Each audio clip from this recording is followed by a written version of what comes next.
Hi everybody, welcome to Song Tripping. I'm Jim. It's been a while since I did any kind of update about my record collecting because I've been really slowing down on that and there's not much new to report. But it's been about 6 months since I think maybe my last update, I can't remember on video, but anyway, it's about 6 months since I've talked about any of these records that I've gotten. I did get a few LPs and a few CDs at various points in the last 6 months.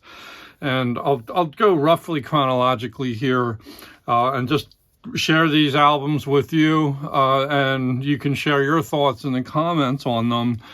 The first was, I never go to Record Store Day or the Black Friday sales, but I sometimes will go to my local record store and see the leftovers, and stuff that's sort of knocked down in price. And I think this was one of those, and it's a Black Friday, Record Store Day Black Friday release. Flowers in the Afternoon, late 1960s Sunshine, a compilation album. And this is on Craft Recordings. It's billed here on the hype sticker as a sunny serving of 60s pop goodness. Harmony-soaked soft psych, folk rock, and studio pop. All stuff that I tend to like. And let's see who's on this album. We have a lot of these bands you may not have heard of before.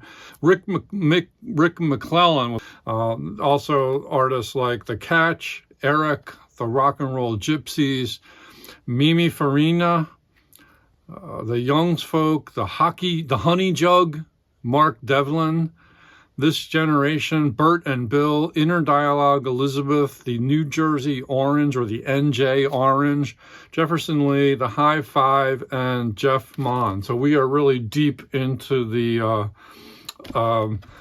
deep into the vault here for some more obscure 60s artists. It does come with a very nice insert here with track listings and extensive notes and photos. I really appreciated that because I don't know a lot about these bands. I would say that this album, I think I've only listened to it once. I really need to spin this again because it's been since December since I got it. My first impression was I enjoyed it for sure, but to me it wasn't as good as some of the other compilations from the 60s. To me, like the bar for me would be like the Nuggets album, like that kind of stuff, like that garage and psych stuff. And this is sort of like more limited to, like, I think it was a single label, like what they had on offer. So definitely enjoyable, but I think I need to give this a second chance and discover the tracks that I really like the best. But it's a nice package, and I will tend to go for some of the more obscure stuff just because it's like stuff that wouldn't be easy to find online. Or I'm not going to collect these individual artists on the used market at all. So I like compilations. Even some of the old K-Tel compilations, although I got rid of a whole bunch, most of those in my big record purge. What else do we have? I did upgrade, in a sense, my copy of Wind and Wuthering by Genesis. And essentially this is the same, the record itself isn't an upgrade, it's the same pressing as what I had before. But the improvement is this one includes the lyrics on the inner sleeve, and that was important to me. So I get a better package here. Now I have to decide whether I want to keep both copies. I might compare the two. I might keep the better copy, but that was a small upgrade, and I didn't pay a fortune for it.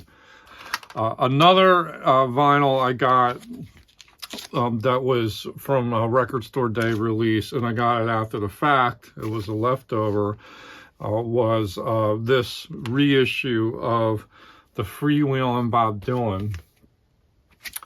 And this is the first ever release of Freewheelin' as it was originally conceived. So the original track listing, it includes 4 tracks that were withdrawn from the album before it kind of came out to like mass distribution. They pulled it and then they reissued it. So some tracks are missing and others are on here. So the tracks that you get that are additional are Rocks and Gravel, Let Me Die in My Footsteps. I love that song. Rambling, Gambling, Willie, and Talking John Birch, Paranoid Blues.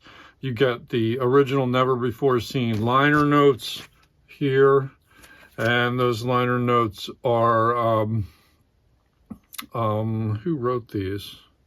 I don't think it says. I thought I think it's Nat Hentoff did the liner notes.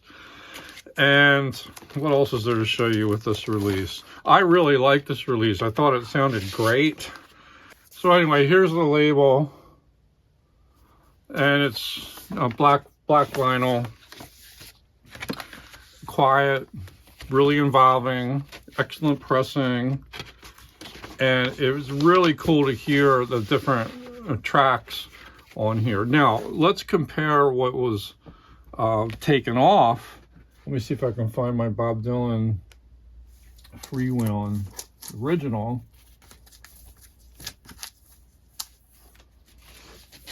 Okay, so here is my copy, my old copy of the sort of release that everyone's familiar with of Freewheelin'. So to compare the tracks here on both of these, okay, they both start out with Blowin' in the Wind. Then Girl from the North Country is dropped from this version, which is a huge loss, but you get Rocks and Gravel in its place.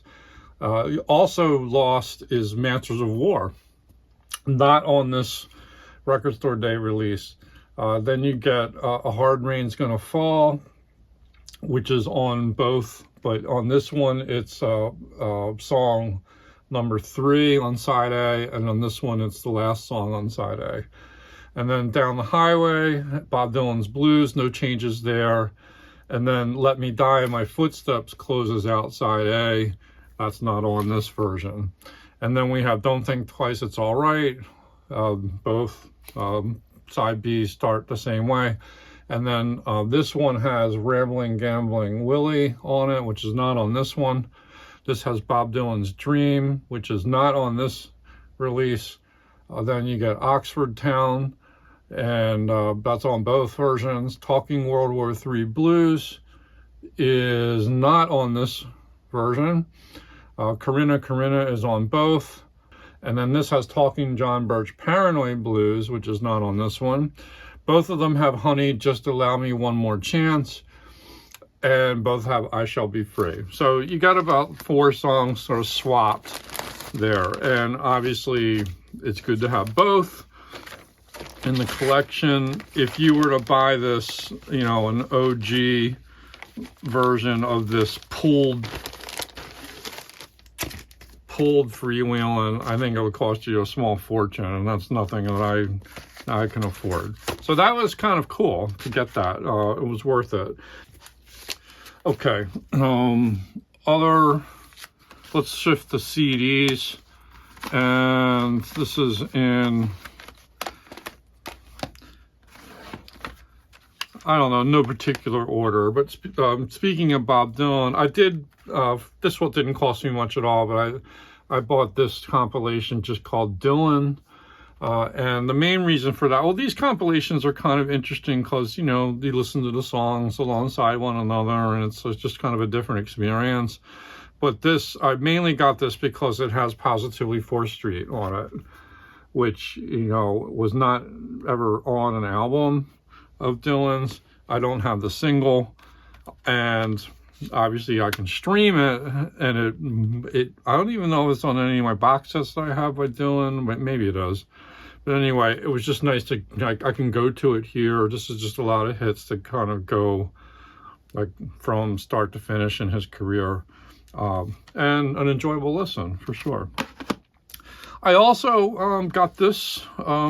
This is something I've been like vacillating on whether to get. Is, you know, I'm kind of a fan of America, the band, you know, Horse with No Name and Ventura Highway and Sister Golden Hair and all those hits. Well, anyway, there's a real nice 5-pack of original album series with the mini LP covers. And there's one more. There's Holiday. So I sprung for this. It was used. It didn't cost me much. And, you know, it was something that I almost bought new mail order years ago. And I thought, well, I have all these on vinyl, and they sound really nice on vinyl, and they're a dime a dozen. You always see America in the used bins. And you can stream these versions on CD, or I'm pretty certain are the ones that you can stream online. So it really wasn't essential, but I do like these. I have to admit, I like these little 5-packs. They don't take up much shelf space. And for a band that I'm pretty fond of, it's a convenience thing. You know, if I don't feel like streaming, and I have these good CD players. I got the Oppo CD player. I have the Marantz CD player. So I figure, you know, just if you're looking for a CD experience, why not have America as part of that package too? And, you know, a little bit of a splurge, but it really didn't cost much for that. Okay, moving right along. This is an album that I thought I didn't have, and I bring my phone with me, and I have all my whole Discogs. All my albums are in Discogs, and I can pull that up on the phone and I can search it to see if I already have an album. Well, sometimes, you know, because of connectivity issues, like it won't search correctly. So this George Winston album, the New Age piano player who died not that long ago, I think last year or a year or two ago, Summer. I didn't think I had this, but lo and behold, I did have it. But the closer I looked, these are actually 2 different versions of Summer. This one, this is, I think, the one that I just got a couple of months ago, maybe 3-4 months ago. I think this is from the 90s, this CD version, and it has a booklet that's kind of like glued in there. And it has the bonus track Old Friends on it. Okay. This version was a later remaster from 2011 on I think it's Dancing Cat Music is the label. So you see it's different. It doesn't have the booklet. It just has the credits here. This little fold out. The labels are different. And, you know, I also rate my albums in Discogs, and I think I only rated this like 2 stars. But this version, I played it, and I liked this edition a little better. So I would give this one like a 3.5 stars, possibly even 4. It grew on me. Now, if I had known I already had this, would I have bought this? Probably not. But I might be willing to part ways with this later edition. I'll compare them and see if there's any significant differences. This has a different bonus track on it. This newer edition, Fragrant Fields. I think it's a different take of a track that's on the album. And the song Old Friends is not on this version, but you get the bonus track on this one. So this, if I'm going to keep them, I'm going to keep this one, I think. But I'll compare them and see where we go from there. So anyway, Adventures in CD Collecting. Even when all the albums are in your database, you still can buy duplicates. This was a nostalgia buy. I got Grover Washington Jr. Wine Light. This was just part of my kind of high school era. This came out in 1980. I love just the 2 of us, the Bill Withers collaboration, and that's just like a favorite sort of soft jazz R&B kind of classic for me. And again, it's nostalgia at play here. The whole album is nice. It's a nice listen. I listened to it a couple times. I'd never had this on vinyl, and it didn't wow me the first listen, but when I listened to it the second or third time, like it grew on me. I was liking it more. So yeah, this is a club edition. It's nothing fancy, nothing collectible here, but I do like Grover Washington. Like, I'm not like a completist or anything like that, but this kind of strikes a nerve with me. So, you know, you want your record collection to sort of reflect your personal history, don't you? And that's what this is. So yeah, I like the Grover Washington. That was a good find, and I don't think I spent more than $2 or $3 on that one. This was a kind of a nice find too. Kronos Quartet, a great string quartet. They do all kinds of interesting repertoire, and I have several of their albums on CD. And this is where they're just doing all Philip Glass stuff. So that's cool. You get string quartet number 5, string quartet number 4, string quartet number 2, and string quartet number 3. And this was very listenable. I enjoyed these Philip Glass tunes. And yeah, I thought this was a good find. I enjoyed it. Then I did find at a local used bookshop, they also have some CDs and DVDs and things like that, and a few vinyl albums. But I found sometimes you can find good box sets for real cheap. So I found this for $10. It's a Billie Holiday box set, and it's called Billie Holiday, The Legacy, 1933 to 1958, 3 Columbia Legacy compact discs. And, you know, there's your track list on the back, and it has a big booklet with it. And with lots of photos and long liner notes. There's lots of information about Billie Holiday, and this is a good retrospective. Classic stuff. This is what the CDs look like. And yeah, I couldn't pass that up for $10. I mean, you know, box sets, you get added value with a box set because you get those books and you get the photos and you get the sort of the extra stuff. And part of the Columbia Jazz Masterpieces Theater. This is a pretty old box set. I think it goes back a ways. I don't think I have a date for you. I can't read it. But might go back to the 80s or 90s. But I thought that was a good find for the price. And then most recently, I was just popped over to a record store I haven't been in maybe 2 or 3 years. It's on the main line here in Pennsylvania in Berwyn, right on Lancaster Avenue. And it's called Shady Dog Records. It's actually one of my favorite record stores. The proprietors, Dave and Mike, like such nice guys. Like they just treat you right in there. And it's a crate digger's paradise. You know, it's kind of like a disheveled type of store. And you know, if you want to spend an hour or so looking through albums, like that's the place. Small store, but there's a lot of records in there. So I picked out some stuff since I don't get over that way much lately, and some stuff I was really happy to find. I'll start with this oddity, and it's called Area Code 615 Trip in the Country. And this was an album I had on my radar, and for a while it was in my want list. And I think I listened to some of this. I might have streamed it on Tidal. But I think when I was kind of like enjoying John Wesley Harding by Bob Dylan and those great Nashville musicians on that album, like Kenny Buttrey on drums, he's so good. And you got people like Charlie McCoy on this album, and you know, this is sort of like the Dylan from the Nashville skyline and the John Wesley Harding era. This is like sort of like a Nashville studio musician supergroup. So you got a whole bunch of guys in this band: Kenneth Buttrey, David Briggs, Mac Gaydon, Charlie McCoy, Elliot Mazer, Wayne Moss, Weldon Myrick, Norbert Putnam, Buddy Spicker, and Bobby Thompson. It's mostly instrumentals. There's 1 or 2 tracks that does have some vocals on it, but it's mainly like instrumental.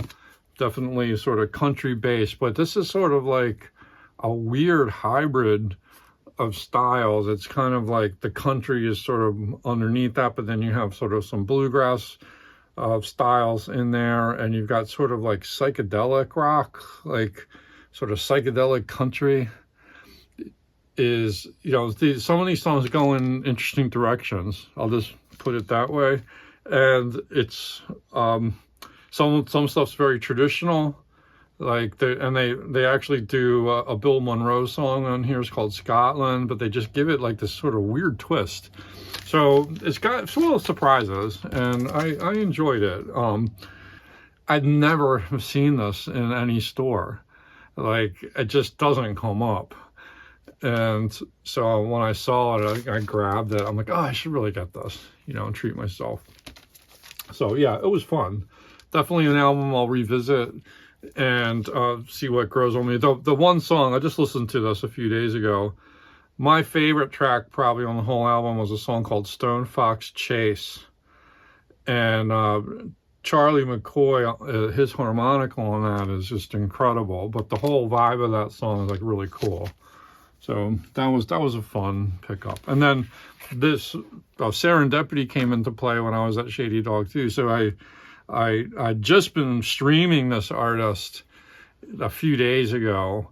I'm really getting into the early Herbie Hancock jazz albums from the 60s.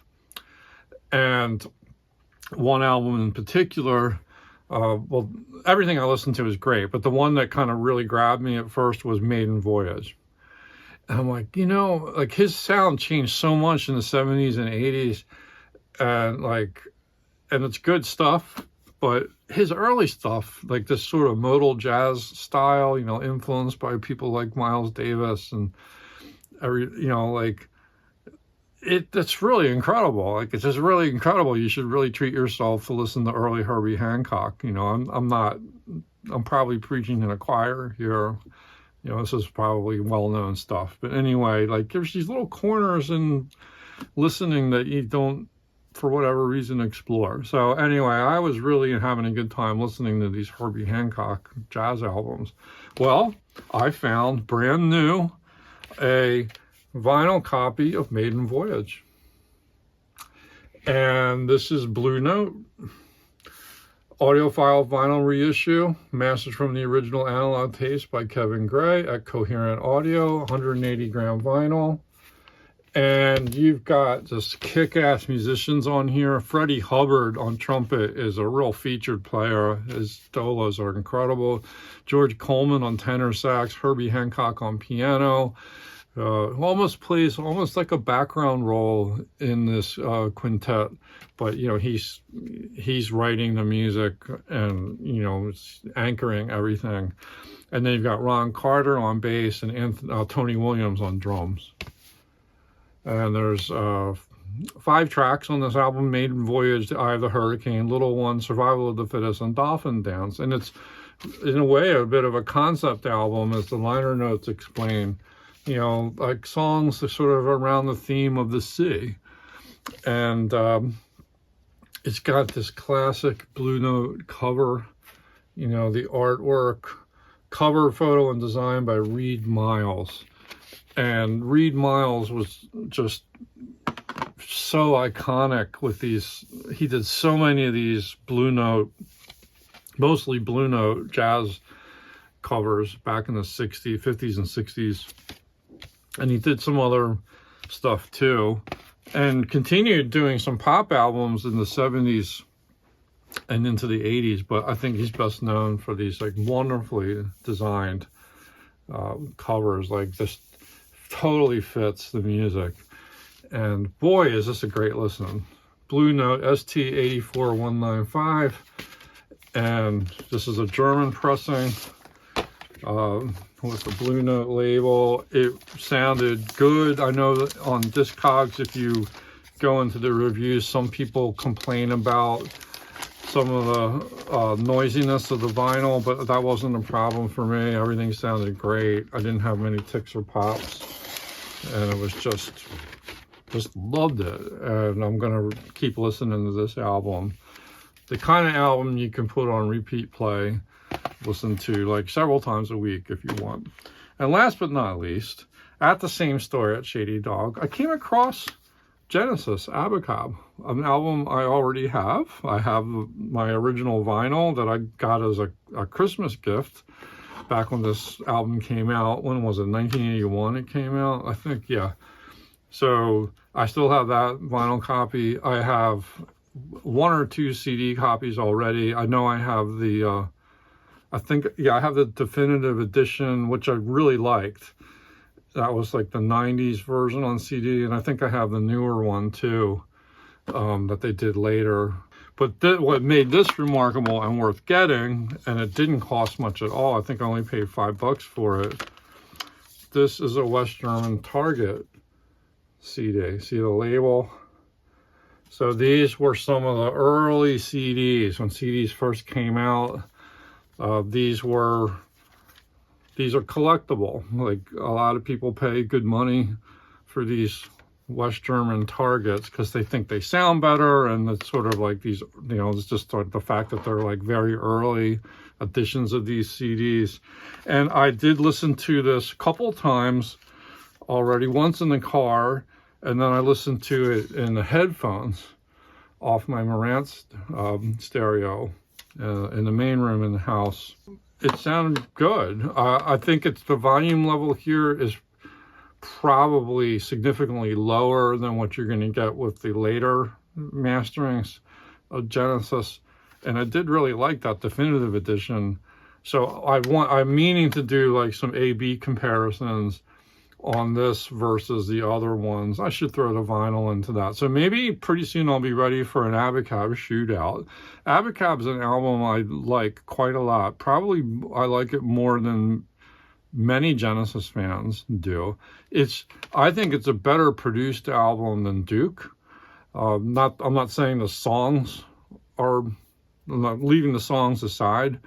The production is just really strong on this album. It's where, you know, Genesis, they started in Duke, but they're really making this push, this move into like more pop song structure. So you have songs like No Reply at All on here, Abacab.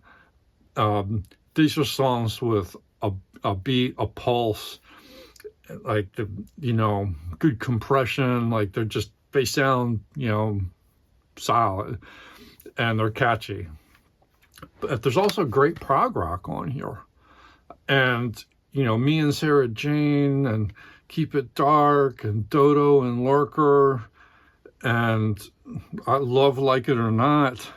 There's maybe a couple throwaways on here, like Who Done It is a throwaway, and Another Record is kind of a weak way to end the album, but it's kind of okay. It sort of has a Beatles feel to it. Keep It Dark, wow, great song. No Reply at All, Man on the Corner. I just think it's a nice variety. I really, really am a fan of Abacab. And so to find a Target edition of this, I don't know, I was kind of excited by that. And if it had been more expensive, I wouldn't have bought it, but I think like $4 or $5, it was kind of a no-brainer.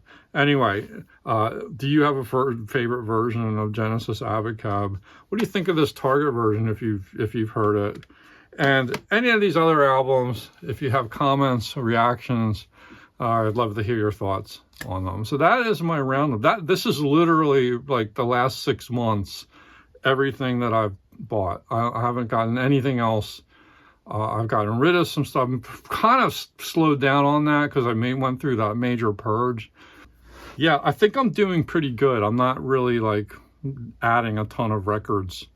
And my decluttering habit kind of continues. And this is just filling in some gaps here and there and discovering some new things and enjoying getting them. So let me know what you think.